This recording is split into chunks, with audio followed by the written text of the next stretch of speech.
ஒரு தேவையில்லாத வேலையை செஞ்சுட்டு இல்லை அந்த வேலையை எந்த விதமாக செய்யணுமோ அப்படி செய்யாமல் நம்மளாம் மற்றவங்களுக்கு இதுதான் சரி அப்படிங்கிற மாதிரி யோசிச்சு ஒன்று செஞ்சுட்டு இப்போ காவேரி மூக்க சிந்தி அழுதுகிட்டு இருக்காங்க. விஜய் என்ன பண்ணுறாரு அப்படின்னா உனக்கு இந்த விரலில் மட்டும் சொடக்கு வராதில்ல, அந்த சொடக்கு நான் போட்டு காமிக்குவா பாரு வரல, நான் உனக்கு தெரிஞ்சவன் தான் அப்படின்னு அவர் அந்த பக்கம் தனியாக கொஞ்சிக்கிட்டு இருக்காரு. இப்போ வெண்ணிலா கூட அவங்க ரெண்டு பேரும் ஒன்றா நின்று பேசிகிட்டு இருக்கிறத, ஒன்றா உட்காந்து பேசிகிட்டு இருக்கிறத பார்த்து காவேரி கண்ணெல்லாம் கலங்குறத பார்த்து தாத்தா வருத்தப்படுறாரு. ராகினி கிக்கிப்பி கிக்கிப்பி கிக்கிப்பி கிக்கிப்பின்னு சிரிச்சுக்கிட்டு இருக்காங்க.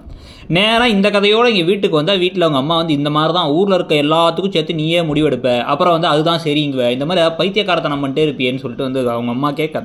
அது மட்டும் இல்லாமல் பார்த்தீங்கன்னா பாட்டியுமே இவர் சரியான பைத்தியங்கிற மாதிரி காவேரியை திட்ட. உடனே காவேரி ஒன்று அவங்களால கோபத்தை எங்கே காமிக்க முடியும், பாட்டி மேலே தான் காமிக்க முடியும். ஏய் பாட்டி பேசாமல் இருங்க, நான் எனக்கு என்ன தேவையோ செய்வேன், என் புருஷனை சந்தேகப்படாதீங்க, என் புருஷன் ரொம்ப நல்லவர் அப்படின்னு என்னை கைவிட மாட்டார்னு தெரிஞ்சால் நான் முடிவெடுத்தேன் அப்படின்னு சொல்லிக்கிட்டு இருக்காங்க. அதுக்கப்புறம் நான் இங்கே தங்கிறாங்கிறாங்க. உன் புருஷன் தான் ரொம்ப நல்லவராச்ச மாதிரி அங்கே போயாமானா அங்கே பார்த்தா எனக்கு மன வருத்தமாக இருக்கா, நான் இங்கே இருந்துக்கிறேன் அப்படின்னு சொல்ல.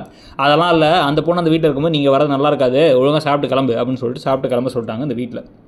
இதுக்கு நடுவில் போகிற வழியில் பார்த்தா ராகினி நிறுத்தி, இன்னும் விஜய் ஒரே ஜாலியாக என்ஜாய் பண்ணிருக்காரு போல முன்னாள் காதலியோட, நீ உங்கள் ரொமான்ஸ்லாம் முடிஞ்சு அவங்க ரொமான்ஸ் ஆரம்பிச்சிருச்சு போல், இதை தான் பார்க்க ஆர்வமாக இருந்தேன். எங்கள் அப்பா அப்பவே சொன்னார் பொறுமையாரு, வெண்ணிலாவே காவேரியே சொல்லும் போது தான் நல்லா இருக்கும்னார், அதே மாதிரி தான் நல்லா என்ஜாய் பண்ணிருக்கேன் நான் அப்படி இப்படின்ட்டு அவங்க பேச அப்படியே கோபத்தோடு இவங்க உள்ளார வந்துட்டு அழுதுகிட்டே மேலே போயிடுறாங்க காவேரி.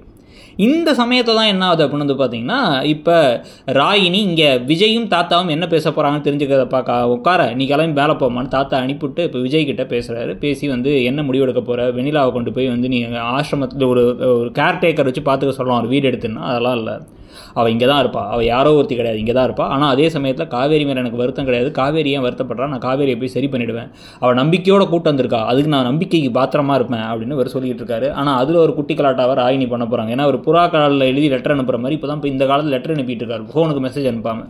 இந்த ட்விஸ்ட்டை பற்றி நீங்கள் நினச்சிட்டு இருக்கீங்கிறத சொல்லுங்கள்.